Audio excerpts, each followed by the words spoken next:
Sunday, November 2, 2025. So, All Souls Day. Araw ng mga kaluluwa. Pero dito sa amin, may, may suspension of classes na bukas. Dahil sa Bagyong Tino na dito daw sa amin tatadlas. Ang sabi ng aming governor, due to Tropical Storm Tino, all levels, public and private, entire province of Bohol ay suspendido.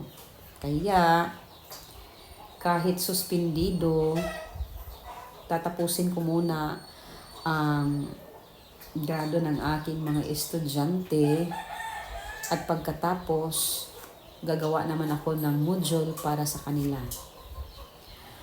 At ang sabi ng aming principal, in preparation for Tino, requesting all teachers to kindly prepare your classroom to possible evacuation.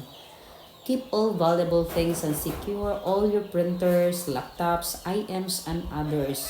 School DRRM coordinator should coordinate the barangay captain for any assistance. Kasi bukas na daw si Bagyong Tino darating. Kaya marami kaming pinaghandaan dito sa Bohol.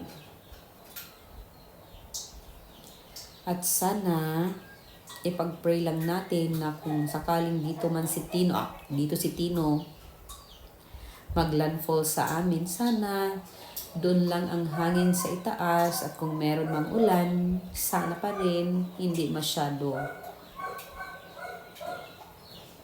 Wala naman tayong magagawa dahil sa kalikasan. So, lahat paghandaan. Again, kahit nag-health break, nala namin ang aming mga things dito sa bahay.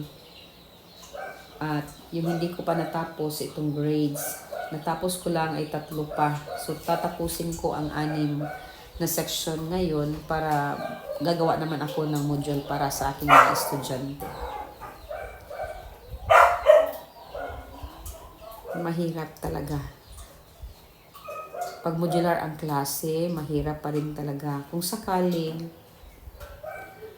mangyari yun, bakit nasabi kong mahirap? Kasi pag walang signal, mahirap talagang i-connect sa mga bata.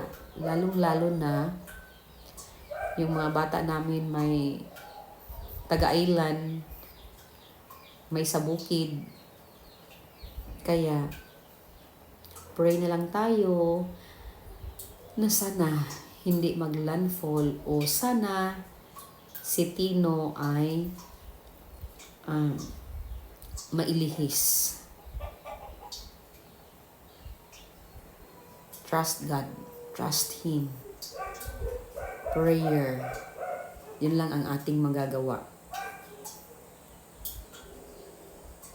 And please include us in your prayer. Na sana hindi dito maglandfall si Tino. Yan lang ang aking sasabihin. So, ipagpatuloy ko na ang aking ginagawa. And please subscribe to my channel.